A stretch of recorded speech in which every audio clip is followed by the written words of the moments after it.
Nós estamos recebendo o professor Kazuo Watanabe. Professor Kazuo é desembargador aposentado do Tribunal de Justiça de São Paulo. Ele é mestre e doutor em Direito pela USP, doutor honoris causa pela Keio University de Tóquio.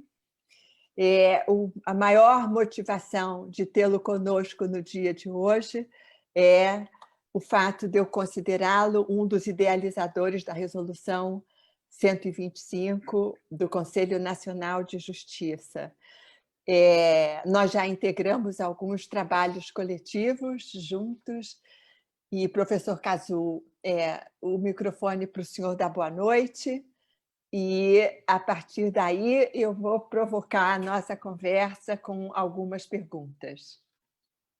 Boa noite a todos. Cumprimento, é uma grande honra poder conversar com a professora Tânia, com quem já convivo nessa área de mediação há algum tempo, né? Há muitos anos até. E com ela aprendi bastante. E trabalhamos, inclusive, num projeto extremamente interessante, que da Universidade de São Thomas, né, de Minneapolis, que cuidou exatamente do Tribunal Multiportas, que a Resolução 125, de alguma forma, incorpora. Então, para mim, é uma grande honra poder estar aqui hoje, conversando com a professora Tânia Almeida. Obrigada, professor. Seja muito bem-vindo. O título do nosso webinar é A Mediação no Brasil, Importância da Resolução 125 do CNJ nos marcos legislativos da mediação no Brasil. Eu gostaria que a gente começasse contando um pouco essa história, professor. Como chegamos na ideia da Resolução 125? O senhor pode nos contar, compartilhar conosco um pouco desse histórico, um pouco dos bastidores da construção da Resolução 125? Bom, a história, quando me perguntam a respeito da origem da Resolução 125, eu procuro remontar aos juizados de pequenas causas que foi aprovada, a lei foi aprovada em 1984. Foi, eu acho que o primeiro ato legislativo, né, que incorporou a conciliação, né? Quer dizer, conciliação no sentido amplo, abrangente também de mediação, a um procedimento que é utilizado pela justiça. A partir daí, como a própria lei das pequenas causas autorizou que a mediação ou a conciliação, o vocábulo utilizado pela lei é conciliação, mas no sentido amplo, também poderia ser utilizado em outros processos que tivessem um valor mais elevado e que não fossem da competência dos juizados especiais. E aí surgiram várias experiências de juízes, de tribunais, né? E de 1984 até a Resolução 125 de 2010, nós tivemos inúmeras experiências, inúmeros projetos, ou planos, inclusive pilotos de implementação de mediação e conciliação na área judicial.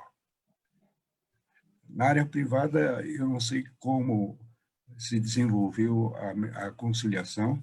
Aí a professora Tânia, que é a grande especialista, vai contar para nós.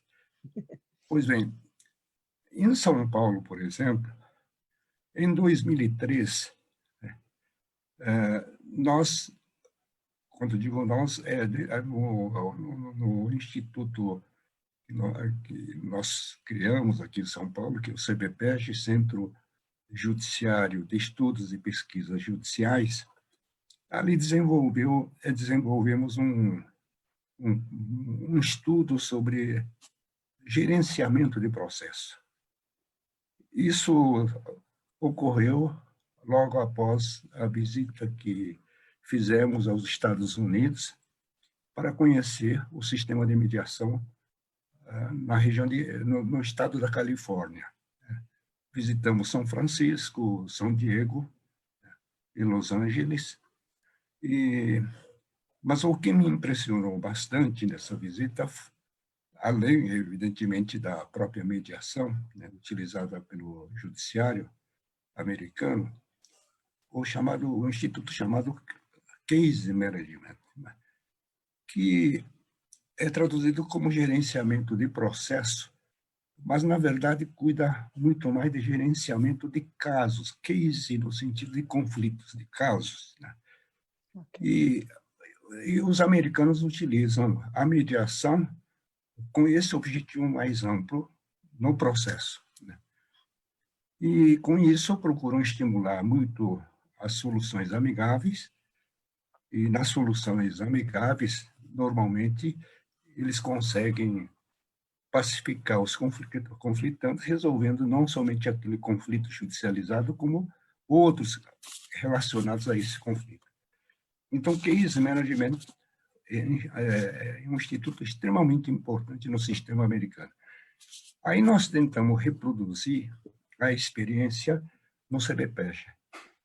Criamos um grupo de estudos de juízes, promotores, advogados, e criamos 2 planos pilotos. Um foi implantado com autorização do tribunal, né, na comarca de Serra Negra, que era conduzida à época pela juíza Valéria Lagrasta, que hoje é grande especialista na área de mediação, e colaborou, inclusive, na formulação da Resolução 125, na comarca de Patrocínio Paulista, que é ainda conduzido pelo juiz Gajardone. E implementando o case management, mas no sentido quase de um tribunal, é uma experiência inicial de tribunal multiportas, né? Incorporando a mediação e a conciliação, inclusive na fase pré-processual, para evitar a judicialização, e depois na fase processual. Né? Isso deu um resultado fantástico que o tribunal oficializou, editou um provimento autorizando a criação de núcleos de mediação e conciliação em todas as comarcas do Estado. Essa foi, quer dizer, um dos fatos mais importantes que precederam a Resolução 125. Tivemos a criação de setores de mediação e conciliação no primeiro grau e no segundo grau. E nessa época, eu estou falando de 2003, foi essa experiência do CBPEG, 2004, 2005, houve a edição de provimento pelo Tribunal de Justiça para oficializar essa experiência, o resultado dessa experiência. E, nessa época, o CNJ, que era presidido pela ministra Ellen Grace, criou, isso em 2006, o Movimento pela Conciliação. Até hoje tem o selo desse movimento é Conciliar é Legal, né, que normalmente é realizado É uma semana de conciliar legal, normalmente em dezembro, né, do Dia da Justiça, e isso foi criando várias experiências, mas aí a percepção que nós tivemos era de que existiam muitos projetos, né? Inclusive os setores organizados pelos tribunais, pelos juízes, etc., mas não havia uma uniformização de prática. Por exemplo, no Tribunal de São Paulo, na Justiça de São Paulo, desde a época do Juizado de Pequenas Causas, os mediadores são recrutados entre advogados, entre profissionais do direito e outros profissionais, né?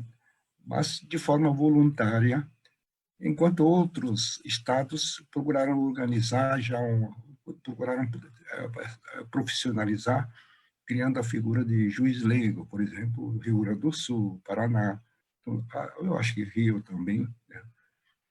Em outros estados, né, como Bahia, criaram um cargo de mediador ou conciliador, né, e através do concurso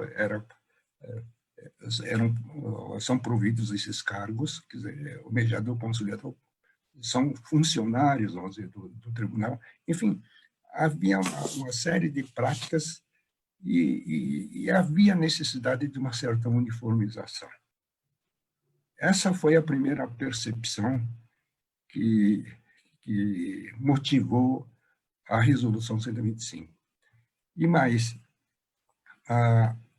não bastava a percepção das pessoas que idealizáramos a Resolução 125, para essas pessoas não bastava apenas a institucionalização da mediação e da conciliação. Havia necessidade de pensar de uma forma mais global e fazer com que o judiciário, em relação aos conflitos que estavam ocorrendo na sociedade, tivesse um papel mais ativo. Estou me referindo aos conflitos na visão macro, né, dos conflitos que ocorrem na sociedade. Então, de que forma o judiciário deve atuar para evitar que esses conflitos sejam judicializados, como está ocorrendo hoje, de uma forma excessiva. E, na visão micro, né, isto é, dos conflitos que são judicializados ou estão em vias de serem judicializados, havia também a percepção de que a chamada cultura da sentença que existia, e ainda hoje existe, lamentavelmente, as pessoas preferem a solução adjudicada por meio de sentença. Essa cultura estava também concorrendo para o acúmulo de processos no judiciário. Então, a resolução 125 foi editada não apenas para institucionalizar a mediação e a conciliação, mas sim, o próprio título da resolução diz expressamente política pública de tratamento adequado dos conflitos de interesse. E dentro dessa política pública é que se insere a mediação e a conciliação, mas além disso, existe uma série de providências que a mediação, a resolução prevê, como a necessidade, por exemplo, de capacitar os mediadores, né, para oferecer serviço de qualidade e não como vinha ocorrendo, né, até então, um recrutamento de mediadores sem cuidar da qualificação, da capacitação dessas pessoas, né? E tudo isso está dentro da Resolução 125. Né? Então, é uma política pública de tratamento adequado dos conflitos, abrangendo todas essas visões, né, de tratamento macro dos conflitos, tratamento micro, da organização melhor do judiciário, da institucionalização, da mediação e conciliação, mas de modo a prestar serviço de qualidade e não apenas uma mera tentativa de uma solução amigável para resolver a crise do judiciário. Foi para dar uma solução mais adequada aos conflitos de interesses. Enfim, quer dizer, em linhas gerais, a origem, a resolução remonta a um passado e resultou da experiência coletiva, do trabalho de todos os juízes, advogados, profissionais de direito, inclusive de outras áreas, como a senhora Eca, que vinha atuando na área da mediação, e essas experiências todas é que vão determinar a edição da Resolução 125. Em linhas gerais, para iniciar a nossa conversa, eu traço esse rápido painel, né, para identificar a origem da Resolução 125. Certo. Obrigada, professor. Obrigada. Eu li hoje, eu reli um texto seu, que se chama Acesso à Justiça e Meios Consensuais de Solução de Conflitos. Esse texto ele é anterior à resolução, né? Ele foi publicado por volta de 2012, 2013, no livro que se chama Tribunal Multiportas, investindo no capital social para maximizar o sistema de solução de conflitos no Brasil.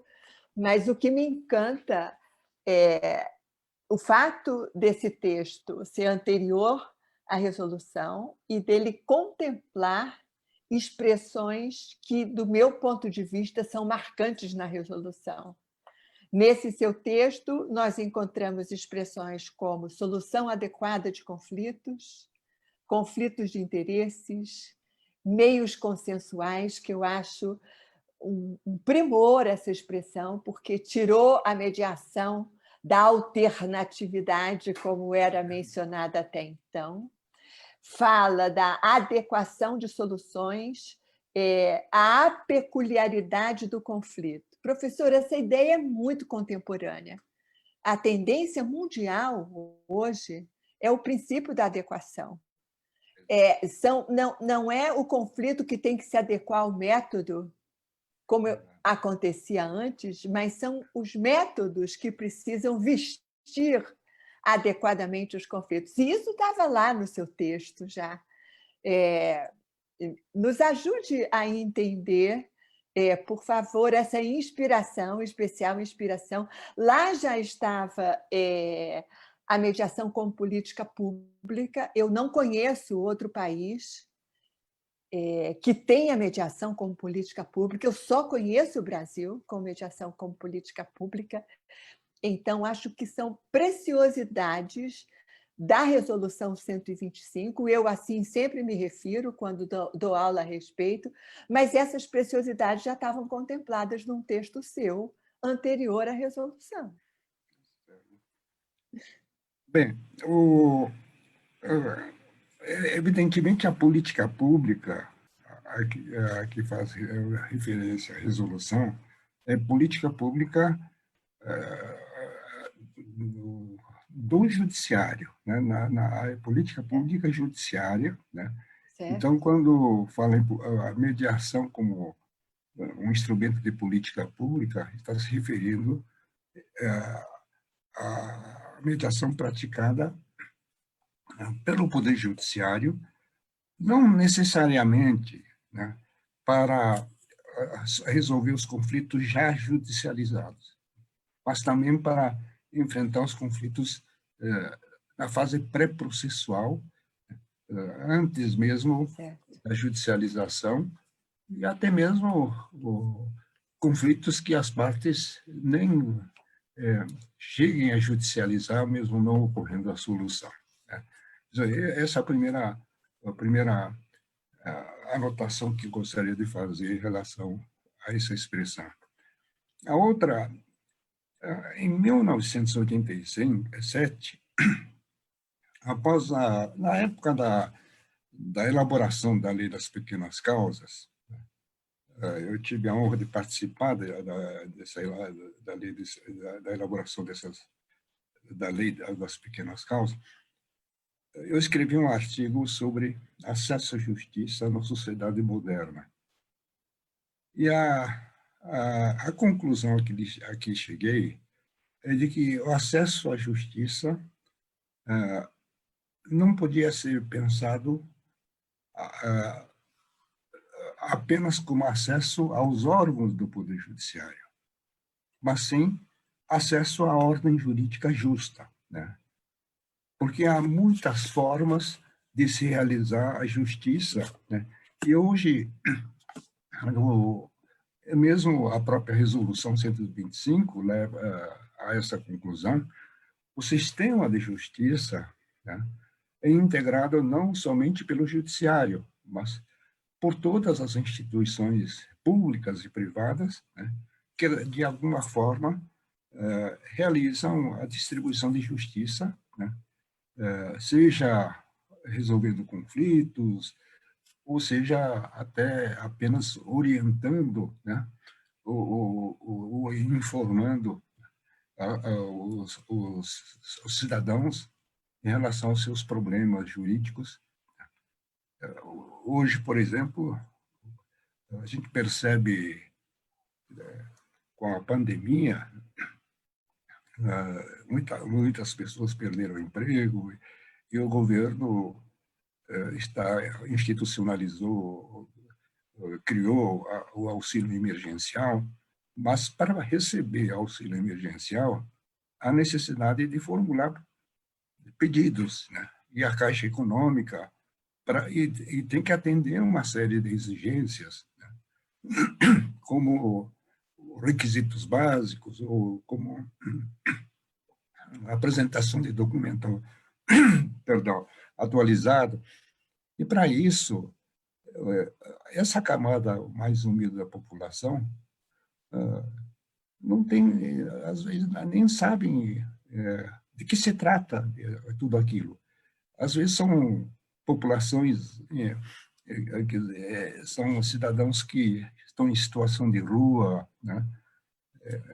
São pessoas que não têm documento desde há muito tempo, e há necessidade de orientar, informar essas pessoas para isso fora do judiciário, para ter acesso a esse auxílio emergencial. Isso constitui também ato de justiça, distribuição de justiça. Então, acesso à justiça tem que abranger não só a solução contenciosa dos conflitos, como também toda a prática que se realiza até fora da justiça, do poder judiciário, né?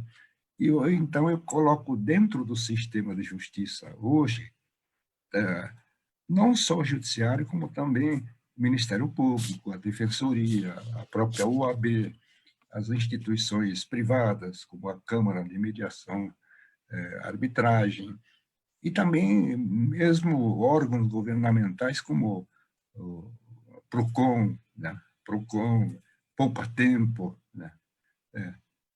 São agências governamentais, todas essas instituições públicas e privadas integram o sistema de justiça. Então, esse acesso à ordem jurídica justa é o pensamento matriz, para mim, que me tem levado a participar de inúmeros projetos, né?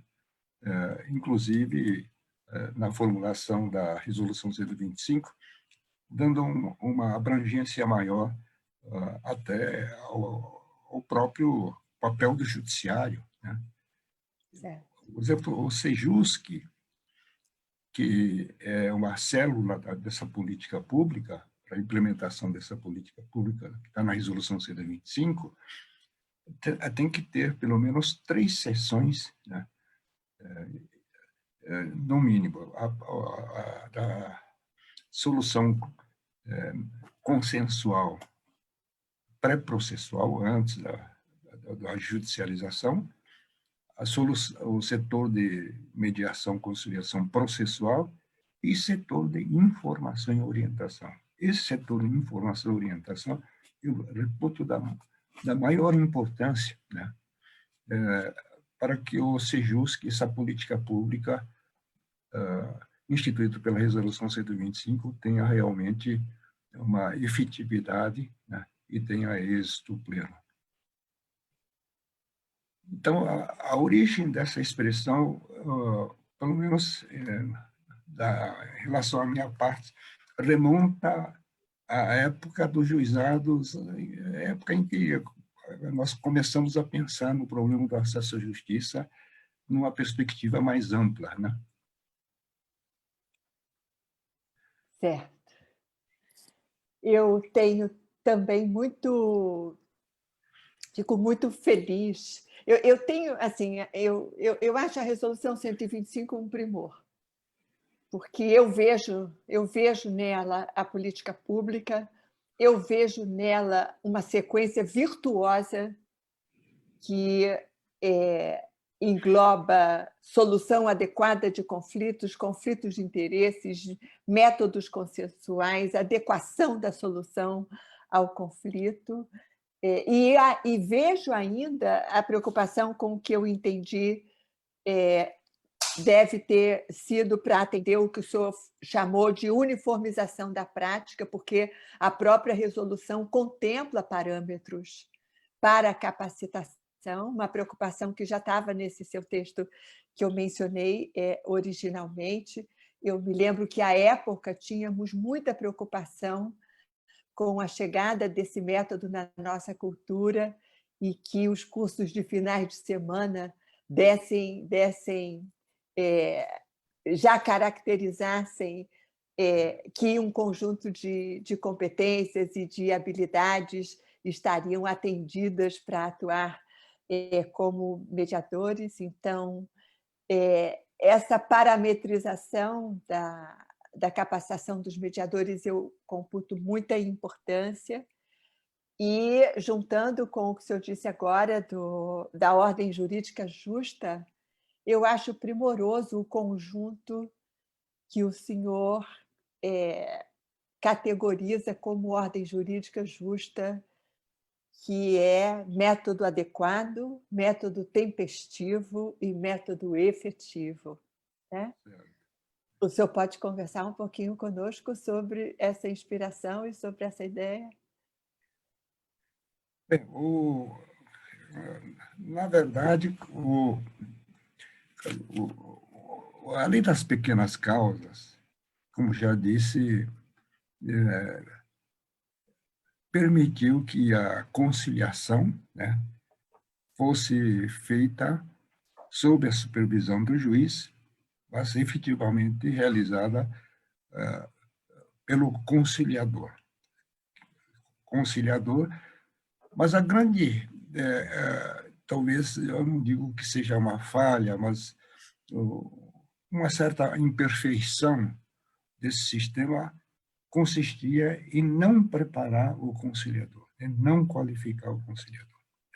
Okay. E, com o tempo, os advogados mais experientes, né, no início ajudavam, porque era uma novidade, quer dizer, procuravam ajudar, dar um dia por semana, um dia cada 2 semanas, etc. Mas, com o tempo, esses advogados mais experientes, né, em razão da sua profissão, passaram a não mais prestar serviço, e o judiciário foi se valendo de pessoas que estavam até no início de carreira, por exemplo, estudantes de direito, né, passaram a recrutar os estudantes que estivessem nos últimos 2 anos do curso de direito, E esses estudantes eram idealistas, bem intencionados, alguns com alguma vocação para a mediação, mas não permaneciam por muito tempo, porque depois de formado ele tinha que procurar uma profissão para poder ganhar a vida, ser advogado, ser promotor, juiz, etc.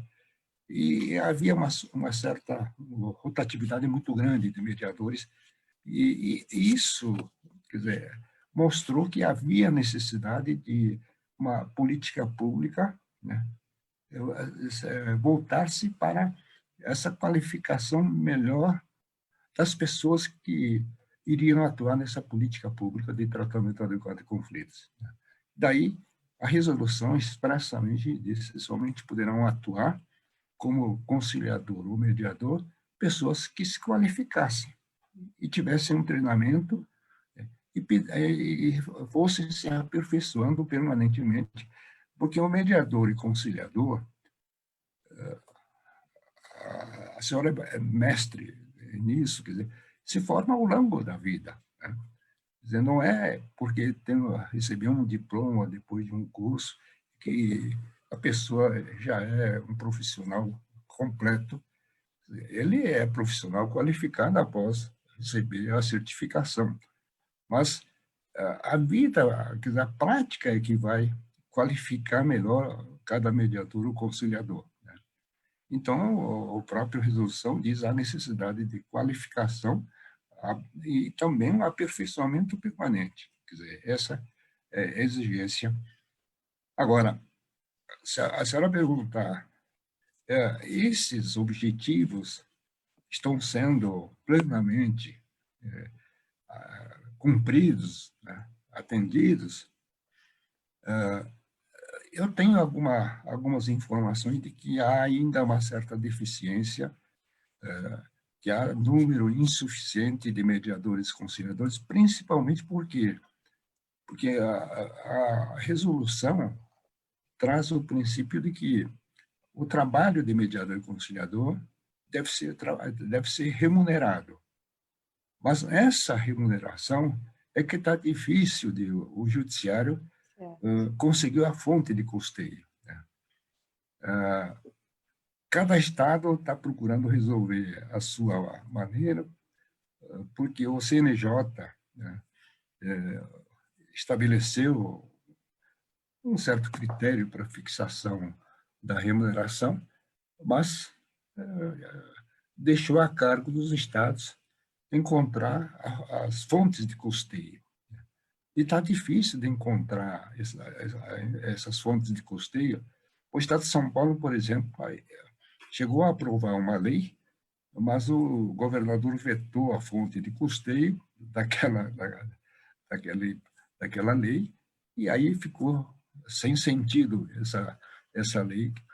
Mas, na última notícia que eu tenho, é de que CNJ constituiu uma comissão para estudar a lei de custas.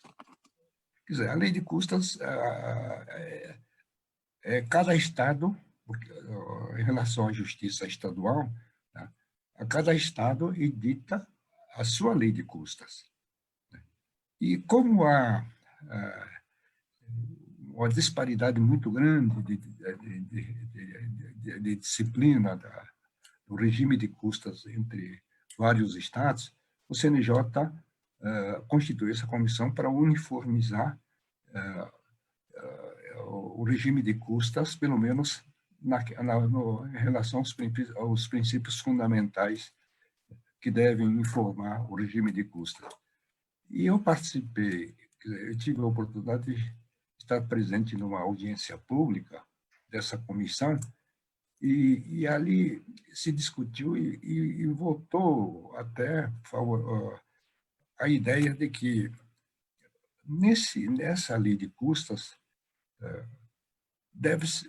o conceito que deve entrar como o serviço judiciário a ser remunerado pelas custas a serem pagas pelas partes, né, nesse conceito de serviço, se inclui não apenas os atos praticados no processo contencioso.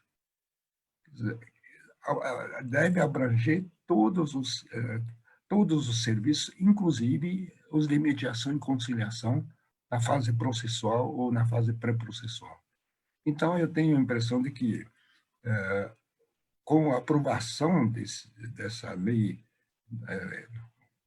lei nacional de custas, né, de princípios fundamentais do regime de custas judiciais, eu tenho a impressão de que vem alguma disposição importante que talvez resolva esse problema da remuneração dos conciliadores e mediadores que atuam no judiciário.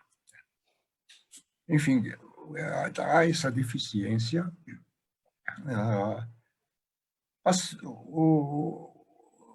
A implementação da política pública está caminhando razoavelmente. Hoje nós temos, em todo o país, quer dizer, eu já disse que uma das células dessa política pública é o CEJUSC, né? O Centro Judiciário de Resolução de Conflitos. Né? E nós temos em todo o país quase 1.300 CEJUSC já instalados. Quer dizer, isso significa um grande avanço. O problema é saber se o serviço de mediação e conciliação estão sendo praticados com qualidade desejável ou não. Ou se falta ainda número de conciliadores, mediadores, mas o CNJ até criou o sistema de capacitação de mediadores em razão da pandemia, né, por cursos online, né, apenas com a necessidade, talvez, da parte prática de estágios, né, se fazer presencialmente, né, e com isso talvez aumente o número de mediadores, enfim. Mas o ponto fundamental, eu acho que o judiciário tem que resolver o problema da remuneração dos mediadores e conciliadores. Eu acho, nós temos aqui uma pergunta sobre a questão da remuneração, e, Marilúcia, eu considero que o professor acabou de responder a sua pergunta, né? Dizendo das providências que ele tem conhecimento que já estão sendo tomadas nessa direção. Tá. O senhor trouxe mais um tema, e esse tinha me escapado, que está na resolução, que é o aperfeiçoamento permanente. E é tão contemporâneo o texto da resolução, professor, porque é assim que se pensa a educação hoje, né? Qualquer aquisição de competências, ela precisa ser continuada, e isso já estava previsto no texto da resolução 125. É brilhante, né? Cada pedacinho dele. Eu acho que, assim, não pelo brilhantismo, mas porque essa é a base, eu acho, da cultura da mediação no Brasil, né? O que está contemplado na resolução. Eu não sei o quão provocativa pode ser essa pergunta, mas o senhor vê a resolução como inspiração também para a nossa lei de mediação e a inserção do capítulo de mediação no Código de Processo Civil? Bem, o Código de Processo Civil começou a ser discutido antes da resolução. Né? Então, a parte de mediação e conciliação que estava no projeto originário não contemplava a mediação e conciliação com essa abrangência. Né? Certo. E nisso, a professora Ada Pellegrini Grinove, a guerreira, a nossa guerreira, né, de saudosa memória, ela trabalhou muito para fazer com que o texto do código fosse compatibilizado com a resolução. E ela, afinal, conseguiu. Eu acho que alguns pontos um pouco diferenciados, mas, em linhas gerais, adotou-se mais ou menos a política, as ideias que estão na Resolução 125. Por exemplo, a ideia do SEJUS, que foi expressamente adotado pelo Código de Processo Civil, isso não existia no texto primitivo, e na parte introdutória do Código, a gente percebe que o Código procura valorizar muito as soluções amigáveis, né? E diz mesmo que o Estado, na medida do possível, deve privilegiar soluções amigáveis, tá? E que os profissionais do direito, quer dizer, advogados, juízes, promotores, defensores públicos, devem estimular, até tem uma expressão interessante, isso está no parágrafo, o artigo 3º, parágrafo 3º, que devem estimular esses meios consensuais, inclusive no processo judicial. Bom, se é inclusive no processo judicial, significa que deve atuar fora também do processo judicial. Quer dizer, eu estou interpretando literalmente esse... Então, a gente percebe que o Código adotou, inclusive, essa política pública de tratamento dos conflitos antes da judicialização, né? Isso resultou de trabalho não só da professorada, de muitas pessoas, né, mas fundamentalmente da professorada. Isso aconteceu também em relação à lei da mediação, né, que a lei da mediação também, na parte que cuida da mediação judicial, tá, procurou se adaptar, a se compatibilizar com a Resolução 125. Então, a Resolução 125 é a matriz, vamos dizer assim, de toda a política pública que hoje existe em relação à solução não contenciosa dos conflitos de interesse. Que boa oportunidade que nós tivemos agora de homenagear a professora Ada, hein? É verdade. Que bom! Que bom que essa pergunta trouxe essa informação. Eu não tinha clareza dessa informação, do Certo. quanto ela trabalhou pró o que hoje o Código de Processo Civil contempla com relação à ampliação do capítulo mediação. Que bom, fiquei feliz agora de que a Aliás, gente possa incluí-la na conversa. Pois não, professor. Para ressaltar a importância do papel da professorada na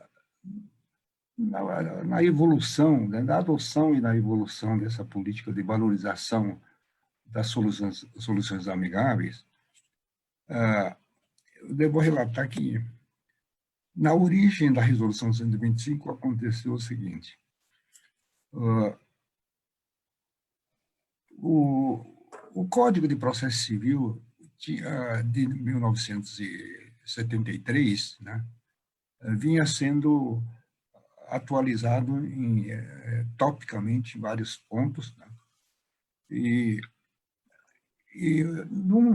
uma das propostas que surgiu nesse movimento, né, de atualização do Código de Processo Civil, estou falando do Código de 73, não o Código atual. Certo. Surgiu a ideia que um advogado, José Carlos de Melo Dias, né, que atuava, inclusive, na Argentina, ele teve conhecimento da Lei Argentina de Mediação Prévia Obrigatória. Né? E até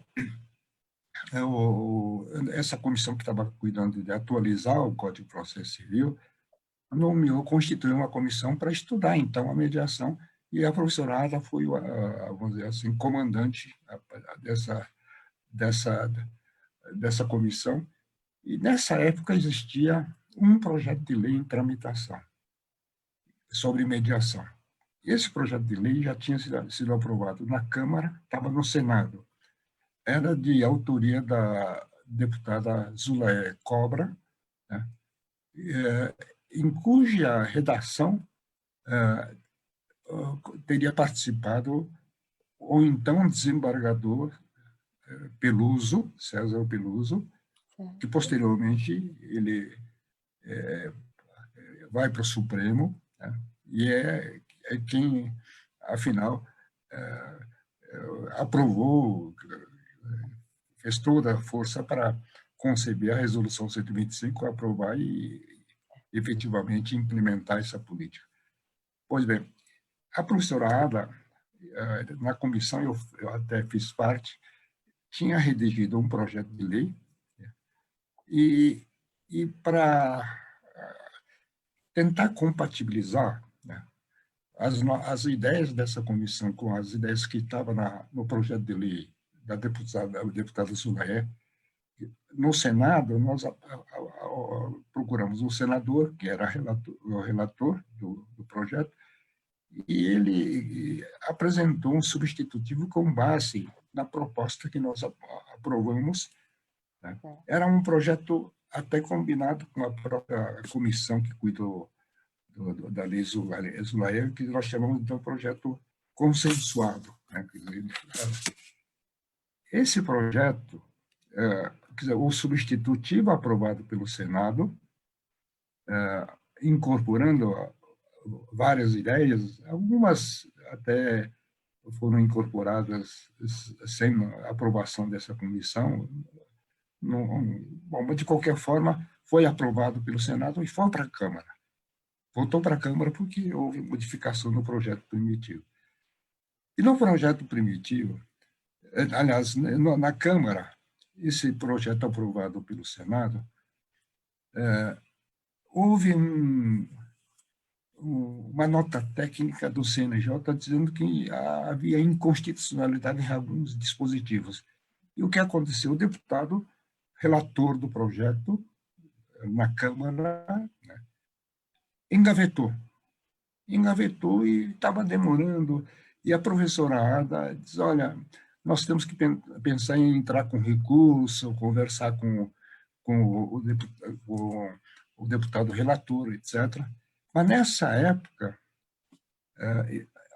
como eu fazia parte, junto com a professora Maria Tereza Sabeck, do Conselho Consultivo, né, do CNJ, do Departamento de Pesquisa Judiciária do CNJ, nós apresentamos esse texto, que está publicado no livro aqui, Tribunal Multiportas, no Conselho Consultivo, e o Conselho Consultivo aprovou o projeto. Quer dizer, aprovou a ideia. E foi isso na época da presidência do ministro Gilmar Mendes, no final, isso foi em 2009, finalzinho de 2009, e não deu tempo para implementar, para redigir o texto definitivo da resolução, aí ficou para o presidente seguinte. Aí nós fomos conversar, eu falei para a doutora Ada, ao invés de tentar desengavetar o projeto de lei de mediação lá da Câmara, eu acho que é melhor tentar aprovar essa resolução pelo CNJ. E era uma política mais abrangente, entende? Que a lei que estava no Congresso cuidava apenas da mediação. Agora, ao passo que a ideia que estava na resolução, conseguindo aprovar no Conselho Consultivo, cuidava da política pública de tratamento mais adequado dos conflitos, quer dizer, tal como está no texto deste livro, de sua coordenação. Aí,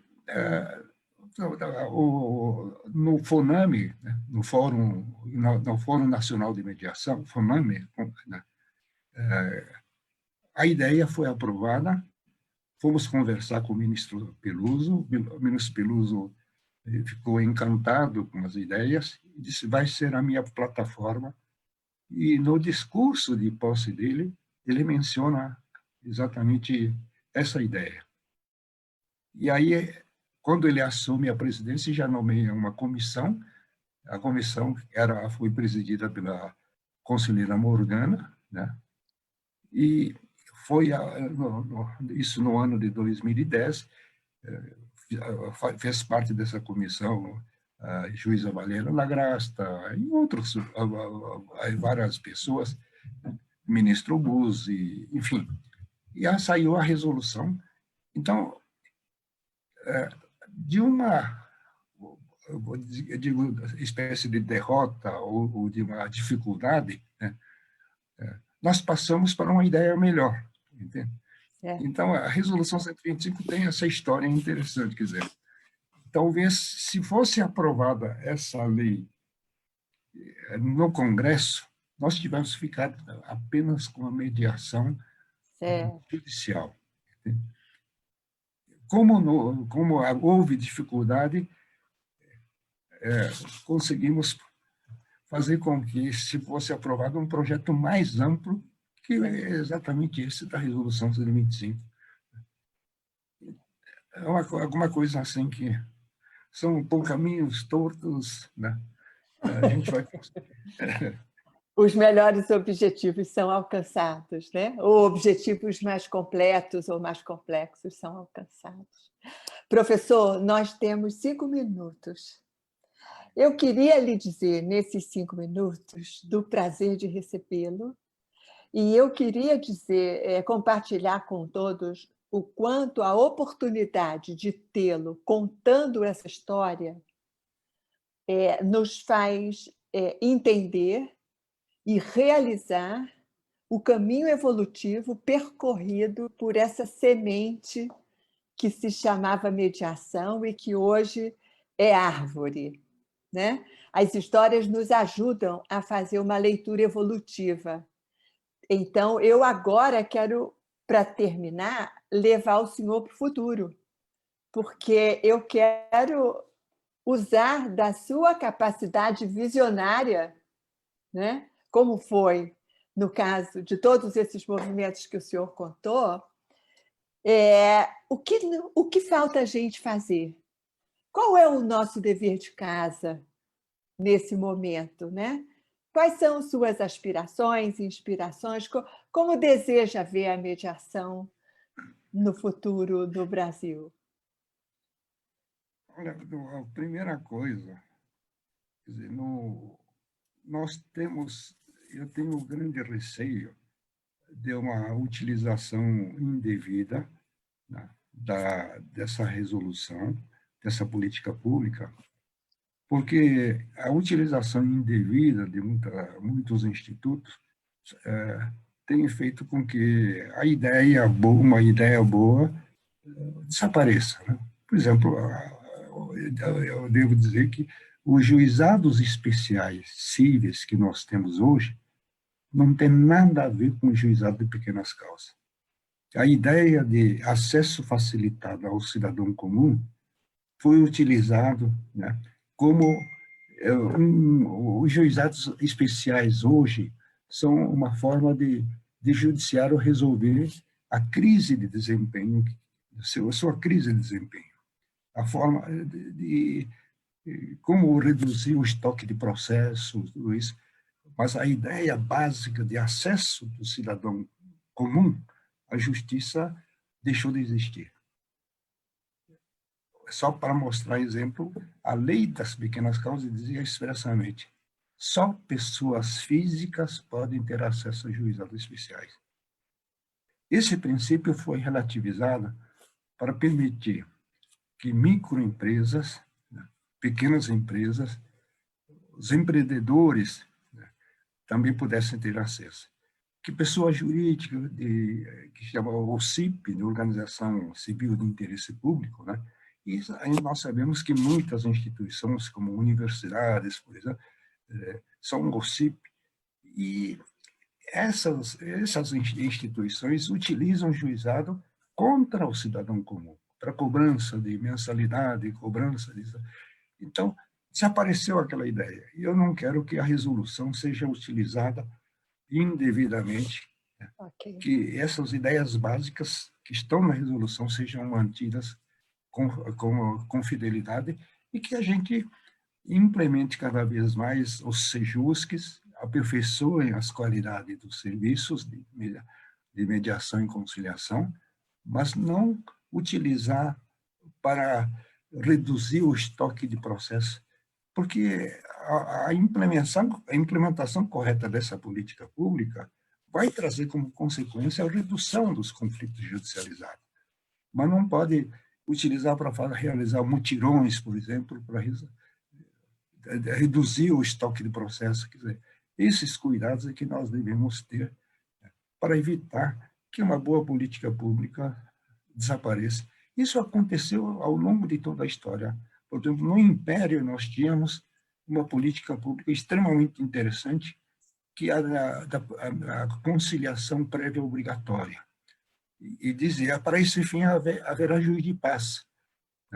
O juiz de paz era o conciliador, mas foi utilizado para fins políticos, e aí foi um desastre, que desapareceu já no Império e foi revogado quando da proclamação da República. Então, eu tenho o desejo que eu tenho é de que todos tenham a plena consciência da real utilidade da mediação, da resolução, e que essa utilidade seja mantida de forma genuína, não se utilize para outros fins. Essa é a preocupação que eu tenho.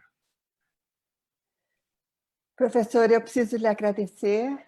Eu tenho vontade de lhe assegurar que nós temos aqui um conjunto de muitas centenas e milhares de pessoas que podem ser guardiãs dessa ideia que o senhor está nos deixando agora, que eu tomo como dever de casa, mas um dever de casa daqueles que a gente tem prazer de fazer, né?